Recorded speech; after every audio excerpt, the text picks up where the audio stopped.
Hello YouTubers, welcome back to our OpenFoam discussion. So in the last video, I was having this theory as to why the heat transfer coefficient was so low. And that consisted of, possibly some mixing phenomenon that was working that caused the temperature to kind of mix up, and therefore the buoyancy force kind of didn't go as well. So this is one of the cases I generated with a new mesh. What were the Snappy hex mesh settings? Let me show you just very shortly. So it's in experimental case, and the settings were as such. You have 10 surface layers, expansion ratio of 1.3, and the refinement is basically level 2. Okay, so it's a level 2 refinement, and even for the edges and the mesh as well, is level 2. The only thing different I added was this refinement cylinder, which is why you can see this whole centerpiece is now finely meshed. So we can see this refinement cylinder over here, okay, where I changed the depth. I changed the depth from 0.015 to minus 0.15. So that actually goes below the minimum Y value. The minimum Y value is minus 0.1, but you can see even if we put this number minus 0.15, the whole thing still works. So don't need to worry too much about that. Now, unfortunately, despite this very nice mesh that you are seeing here, if we take a look at the post-processing, okay, average. If we take a look at the post-processing, you can see the heat transfer coefficient slowly diminish. Now, initially it's very high, minus about 200, but it drops almost to 0 after about 200 seconds. Okay, so about 270 seconds, or 274 seconds, the heat transfer coefficient is 0. Now, I was thinking, what could be the problem? I mean, the mesh is already so nice, and it doesn't look like there's any other reason why this heat transfer coefficient should be approaching 0 so quickly. So after lots and lots of debugging, I found that the reason probably, one possible reason is probably not the mesh, since the mesh is already so nice. Though I thought it was the mesh for a while, but it's not the mesh. One of the key reasons would be rounding off error in terms of the thermophysical properties. Now, what do I mean by that? We take a look at the thermophysical properties in the constant directory. Okay, so take a look at oil and look at the thermophysical properties. We see that yes, we did copy and paste from our Excel file, all the trend lines of the coefficients. So for example, the viscosity is as such, because that's what we get from our Excel. Now, one thing I forgot to take into consideration was round-off error. So I did not actually check what the trend of mu was with temperature if I were to put in these coefficients, alright, 0.7894 minus 0.095 t plus 5 times 10 to the 5 t squared, and then add this to t cubed, t fourth, t fifth, t6, etc. Now, I have put this into an Excel. Okay, so it is 0.7894 minus 0.0095 times the temperature, which is this Y31 here, and then 5 times 10 to the minus 5 over here into t squared, and then so on and so forth. Then you have 1 times 10 to the minus 7, 2 times 10 to the minus 10 to the t fourth, minus 1 times 10 to the 13 t fifth, and lastly 5 times 10 to the minus 17 of t6. Now, when I put this all in, actually the mu readings, which means the dynamic viscosity, was actually off by about a factor of, okay, by a factor of a few hundred. It's about 2 orders of magnitude bigger, because you see that the biggest mu that you will see here in the dynamic viscosity equation, here the maximum mu value is 0.005. Here it is 1 point something. Now that's one thing, and then it gets worse as it goes up in value. So as you increase the temperature, the viscosity increases by like a parabolic curve or exponential curve, however you want to call it. That's the problem. It is increasing with temperature.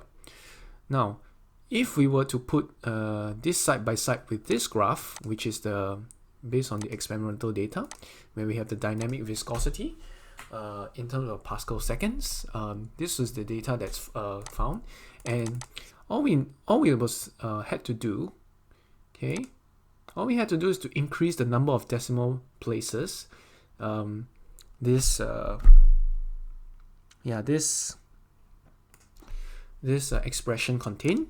So you can change it to scientific. So we format the trend line label, go to scientific, and then add like maybe 10 decimal places. All right, and you see so many decimal places there. This is way more accurate. Now I only use 5 decimal places instead of 1 decimal place, and this is what the result was. Okay, so I'm going to delete this off, and you can see with the minimum decimal error, you see this orange curve. This is the trend line that resulted. Of course, there's still some errors here and there, but generally they are not the kind of errors that you see with this, and that could explain why the heat transfer coefficient is getting stuck. I mean, even at 0. So what was going on? As the first boundary layer heated up, the viscosity of the fluid was increasing by a lot. Now, even though there were buoyant forces, it was so sticky, so to speak. It was so sticky that it just refused to flow. So that's why the viscosity, or that's why probably there was no convection occurring, and when the solid conducted the heat into the liquid, which is the oil, there was absolutely no convection at all, no plume forming. Now, as for the coarse mesh case, we saw a plume. So that means that the surface boundary layer wasn't as well resolved, and therefore it was cooler than let's say this first boundary layer over here. So when you have a bigger mesh size, the temperature is kind of mixed, as I was saying earlier, but the temperature is in general lower. And since the temperature is lower, generally, according to the wrong viscosity which I put in, the fluid was able to flow off easier because the viscosity increases with temperature. That only kind of applies for gas, but even then, the order of magnitude is way off. Okay, so yeah, so that's what happened, basically. So first thing first, what we want to do is to make corrections. We'll just increase the number of decimal places for every property we have to 10. Okay, we'll increase the number of decimal places to 10, and we'll put this into the coefficient box that we see. Okay, so firstly, yes, I'm going to look at this case. Okay, I'm going to look at the coarse mesh first, because it will be easier to see when we change one variable at a time what the effect is on the simulation. So we can take a look at the coarse mesh first. Coarse mesh sphere oil. Okay, and we go to constant. Let's go to constant, and we see still, I think, some of the redundant files there, like heater, left solid, top air, right solid, all these kind of things. So I'm going to get rid of it first. Top air. Okay, so that gets rid of all the unnecessary things. So I'm going to go to oil, and I go to thermophysical properties. Okay, so Now there are a few things to change, because this one is especially affected by the there's rounding off error. And as what's more, we need to take note is this equation of state as well, especially when we see, you know, this kind of 1 decimal place accuracy kind of a coefficient. So we know there's a big error possibility that's going to be there. So I'm just going to copy and paste all of this first. Firstly, it is this the mu coefficients. So that's one. Second one is this. So it's a minus something something something times 10 to the minus 3. So that's the minus 0.0095. So we're going to do that.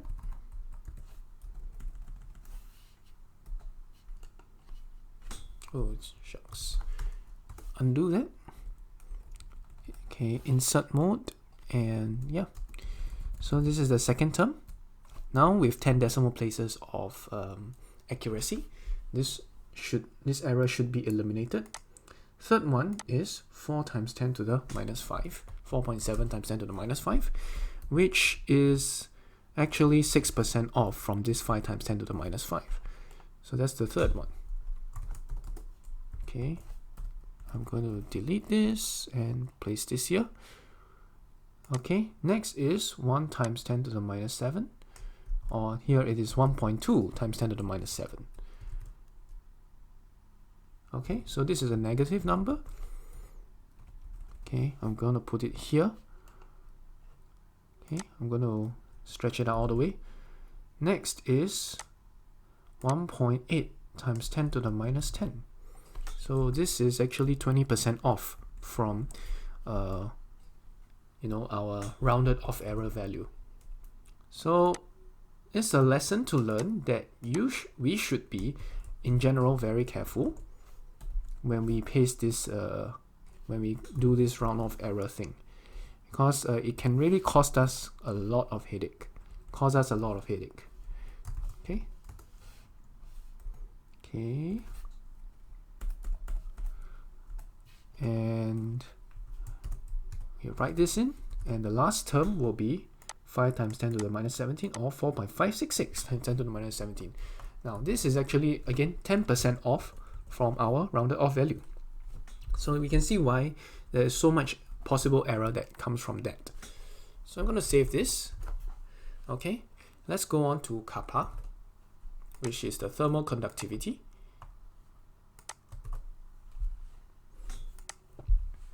Go to Kappa, thermal conductivity, and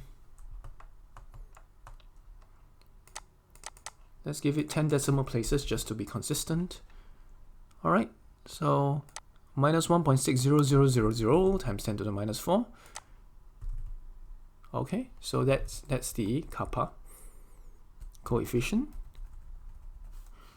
Alright, and this is the constant in front.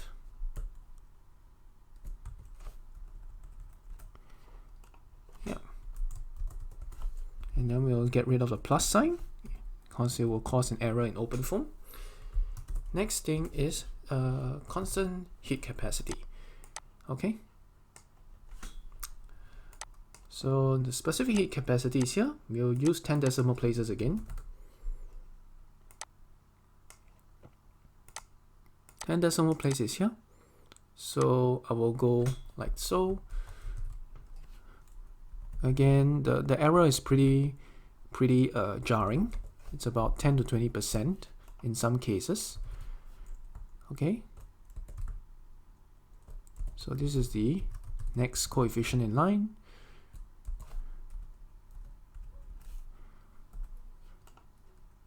So 5.5 times 10 to the minus 5 is a negative number. Next one is 3.4227 times 10 to the minus 2. So this error seems a bit smaller since there's actually more decimal places being put in there. Next one is minus 6.4 something something something. Oopsie, undo that. I should use the insert mode. Okay, I'll get rid of the X. Save.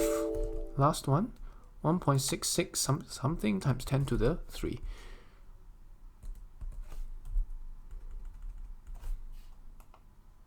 Okay, so that will be our CP coefficients. Now for the equation of state, we need to look at density. Okay, so density is over here. I will use 10 decimal places again.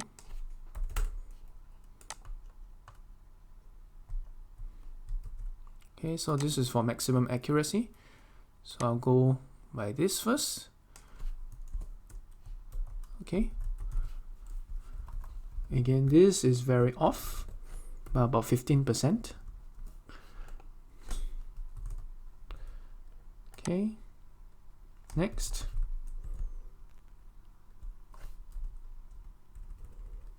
Here. Next.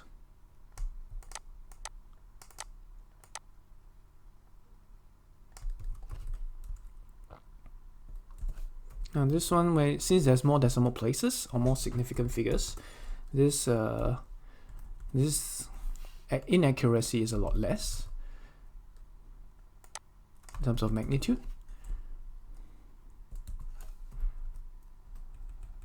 Okay, and right click to paste, and then we are pretty much done. Hopefully there's no syntax error here. Okay, and we'll take a look at the thermophysical properties for copper. Okay, VI thermophysical properties. Now we see that there are two equations here. One is the rho, which is the equation of state, but the one where we are concerned about is the CP, okay, which is the heat capacity. So let's take a look at the heat capacity of copper. Alright, so we'll need to turn this into 10 decimal place again. Scientific 10 decimal place. So going from the top,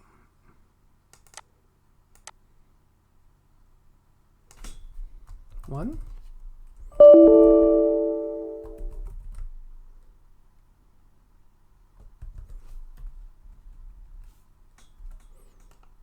okay, next 5.5 something times 10 to the 6.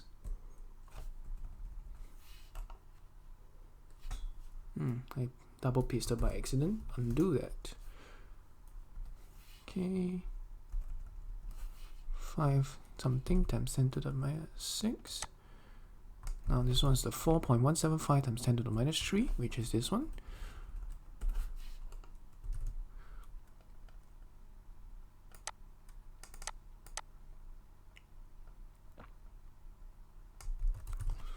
Okay, so this is 1.4 something times 10 to the 0, which is just, yeah. And this is okay, pretty accurate for this one, 186.58, because it's got 5 significant figures there. So next we need to take a look at is thermal conductivity, which is the kappa over here. Let's put this again to 10 decimal places, just to be extra careful. First one is here. I'll go from the top over here. Okay.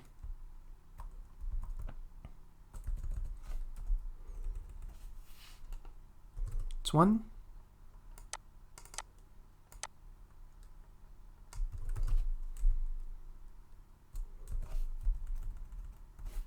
2, oops, undo,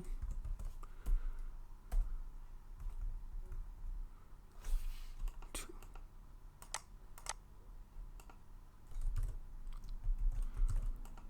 okay, 2, third one,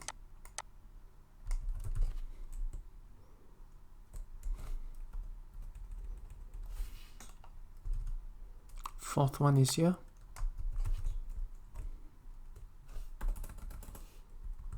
Okay, fourth one. There we go. And we can write in quit. And hopefully there were no typos. So, but yeah. Anyway, those were copy and pasted in. Alright, so I'll do an all clean. And before that, I'll push this to GitHub. Git add, git commit, thermophysical properties, roundoff error, corrected. Okay, so that's that. So yeah, I'm gonna get rid of all. I'm gonna get rid of all the unnecessary stuff there, right? Yep. And git push origin master. Yeah, so username and password.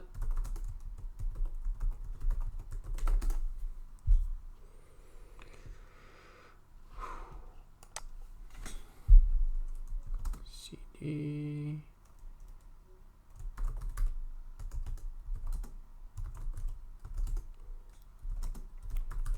Yeah, but definitely don't throw away anything you've learned about Snappy Hack Smash in the last few videos, because those are pretty important anyhow. You want to learn it sooner or later. So for this setup, we want to check our control dictionary. System control dictionary. Okay, so I want to run it for 300 seconds very quickly. 300 seconds. And I want to look at the heat transfer coefficients again. So that should be alright. I'll do an all run serial and go. Okay, so I'll be back after to discuss results after all of this is done. In the meantime, I'm also going to copy this whole file into the experimental case, okay, where we added our boundary layers very nicely, just to see what the effect of the boundary layer, what the effect of having fine mesh at the boundary layer is. So I want to go to constant, and I want to go to oil.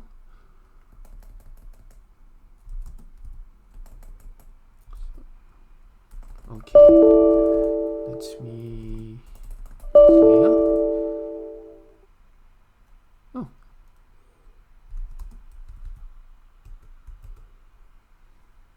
Yeah, let me go copy coarse mesh sphere oil, constant oil, thermophysical properties. Okay, I want to put it in experimental case because that's where the nice mesh is, and I go and put in a constant oil, put it here. Okay, so let's look at the experimental case and clear this up, and I'm going to look at system, or constant rather. Okay, let's go to oil and see whether the new properties are there, and indeed they are. And so far so good. We are running CHD multi-region foam without any errors here. That means the syntax is correct. Okay, so we'll go back, clear, and go to cost. We're going to copy again coarse mesh sphere oil, coarse mesh sphere oil, constant. This time I look for sphere. Now I'm going to look at the thermophysical properties. Then I'm going to put it in the experimental case. Constant, sphere, thermophysical properties. So that will overwrite the file.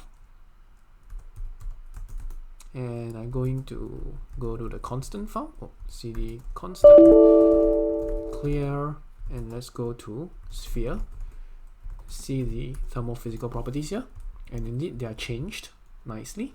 So I'm going to do a run of this as well. All clean. All right. So you know that this one is faulty because there is something wrong. Okay, there's something fundamentally wrong with it because the thermophysical properties are wrong. So I'm just correcting it. And this one's the one to find mesh, so it's really good. Yeah, I'm going to do a all run serial n. Let's go. So there are two cases in the background. I'm going to bring up Task Manager.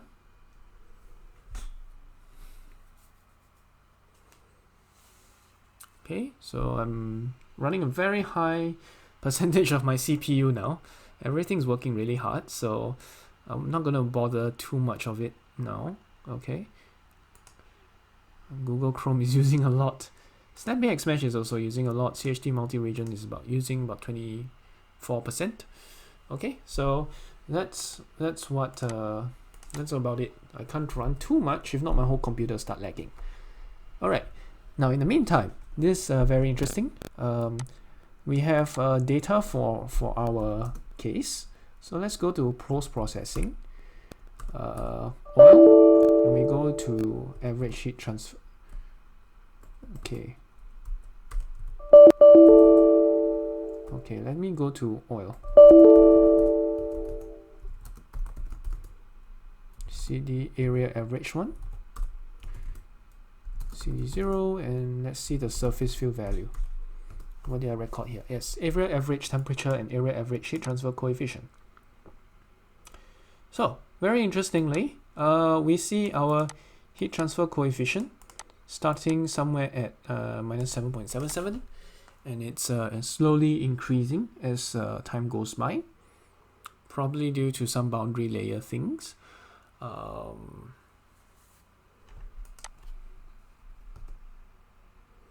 Yeah, so we see that there's an increase. There's already a marked increase in heat transfer coefficient. That is it's not like our previous case where the heat transfer coefficient started falling. Okay, started falling and then increasing.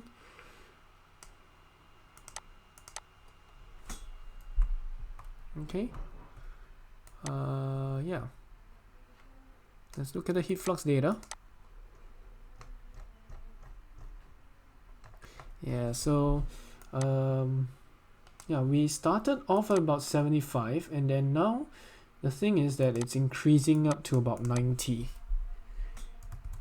All right, that's a very interesting phenomena, and it's still increasing now past 90. So this is actually very good because it makes the heat transfer coefficient about, well, the last time it was about 50. Now it's about double the heat transfer coefficient. So that brings us closer to our Nusselt number, at least our theoretical or whatever Nusselt number. Okay, so, and remember when we were calculating the Nusselt number, these were pretty accurate as well. Okay, because we were using several decimal places to ensure that our Nusselt number was pretty accurate. Okay, so there's a density, okay, the Prandtl number, and etc., Rayleigh number. Okay, and that was it. And we notice that here the dynamic viscosity, we actually use a fair number of decimal places and significant figures as well. You can see in this over here, yeah, they all made the decimal places very thorough so that we didn't have that kind of error, or not as much as that kind of error. Okay, so yeah, let's see. So it's at about time equals 150, where the temperature is now less than 100, it's about 390. So let's see the temperature 390. At 390, the heat transfer coefficient was about 95. Yeah, 95, which is significantly more. So indeed, the increase in what do you call that, heat transfer coefficient can be very well attributed to very much attributed to, you know, just a round-off error. So hopefully this lets you know that round-off error is very important in this case. Okay, I'm going to look at coarse mesh sphere oil, and I mean, while it's running, yeah. Now before I exit this video, I just want to show you the results. Clear touch coarse mesh foam. Touch, and maybe I'll put it inside the run serial. Next time it will do it. Here, touch coarse mesh foam. And I'll quit touch coarse mesh foam. Okay, now I have something for Paraview to see. Okay, coarse mesh case. Let's see the coarse mesh sphere oil. Let's see the coarse mesh foam. And these old ones we can delete. And in fact, I'd rather not have it at the end. I'll have it right after running CHT multi-region foam, or even here. Touch coarse mesh foam. So next time it runs, it will just generate the coarse mesh foam file for visualization. Okay, so let's add the slice filter. Apply first. Add the slice filter. Excuse me, sorry. Slice filter, and we'll see the temperature. Okay, or you can use this, the blocky version, and we'll see surface with edges. So this is what the very coarse mesh looks like, and then we can start playing. So the thing is really rapidly cooling down into a very coarse mesh boundary layer. So obviously there is some issue with that, because it's not resolving the boundary layer right. But heat is being conducted away at a fairly rapid pace. Okay, and if we want to see, let's say here, okay, we can rescale to a custom range, for example 320, so, or even 310. Okay, so this is a T partial using the blocky look. But if we don't have the blocky look, then yeah, this will be what it looks like. Okay, so you can see the plume actually forms pretty quickly, yeah, and it will. Okay, in fact I can do 305. You can see the plume even clearer. So let's try again. Let me take a look.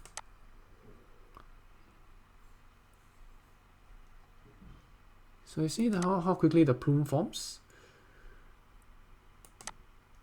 It looks like this one is of course at 5-second intervals, but see how quickly the plume forms, and the heat transfer coefficient is of course a lot more, and convection current is very fast. Okay, so that's for coarse mesh. Next video, hopefully we will have results for the fine mesh, and I'll show you what it's like. As long as also we can take a look at the heat transfer coefficient, and then we can compare Nusselt numbers. Thanks for watching. I'll see you guys again. Bye bye.